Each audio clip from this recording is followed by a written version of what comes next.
Hello all, welcome back to my channel. This is Neha. இன்றைக்கி நம்ம இந்த வீடியோவில் என்ன பார்க்க போகிறோம் அப்படின்னா அமெரிக்கன் லிட்ரேச்சரில் ரொம்ப ஃபேமஸான ஒரு போயிட் பற்றி தான் பார்க்க போகிறோம்.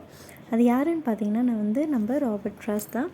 ராபர்ட் ஃப்ராஸ்ட் எப்போ பிறந்தாங்க அப்படின்னு பார்த்தீங்கன்னா 1874 சான் ஃப்ரான்சிஸ்கோவில் பிறந்திருக்காங்க.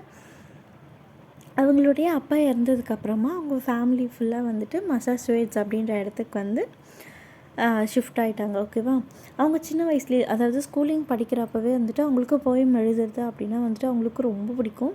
அவங்க ஸ்கூல் முடிச்சதுக்கப்புறம் டார்மத் காலேஜ், ஹார்வர்ட் யூனிவர்சிட்டியில் காலேஜ் கம்ப்ளீட் பண்ணாங்க. ஓகே, இவங்களோட போயம் எப்படி இருக்குன்னு பார்த்தீங்கன்னா ரூரல் லைஃப் பற்றியும் அண்ட் இவங்களோட கமெண்ட் அமெரிக்கன் கொலக்கல் ஸ்பீச்சில் தாங்க இருக்கும். அது மட்டும் இல்லாமல் இவங்களோட போயம் எதை எக்ஸ்ப்ளோர் பண்ணுது அப்படின்னு பார்த்தீங்கன்னா நேச்சருக்கும் ஹியூமனிட்டிக்கும் நடுவில் இருக்கிற விஷயத்தை பற்றி தான் அவங்களோட போயம் ரிஃப்ளெக்ட் பண்ணுது.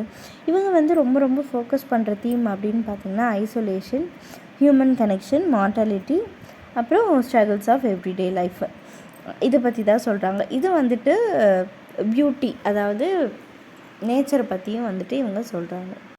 இவங்க அவங்களோட பொயிட்ரிக்காக 4 புலிட்சர் ப்ரைஸும் வாங்கியிருக்காங்க. அது மட்டும் இல்லாமல் காங்கிரஸ்னல் கோல்டு மெடலும் வாங்கியிருக்காங்க 1960.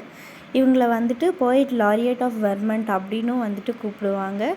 இந்த அவார்ட் எப்போ வாங்கினாங்கன்னா 1961 வாங்கியிருக்காங்க. பார்த்திங்கன்னா a Boysville north of Boyston, New Hampshire, further range, ஸ்டீஃபில் புஷ் அண்ட் இந்த கிளியரிங் அப்படின்ற ஒர்க்லாம் இது பண்ணியிருக்காங்க. அவங்க எப்போ இறந்துருக்காங்க அப்படின்னு பார்த்திங்கன்னா 1963 இறந்துருக்காங்க.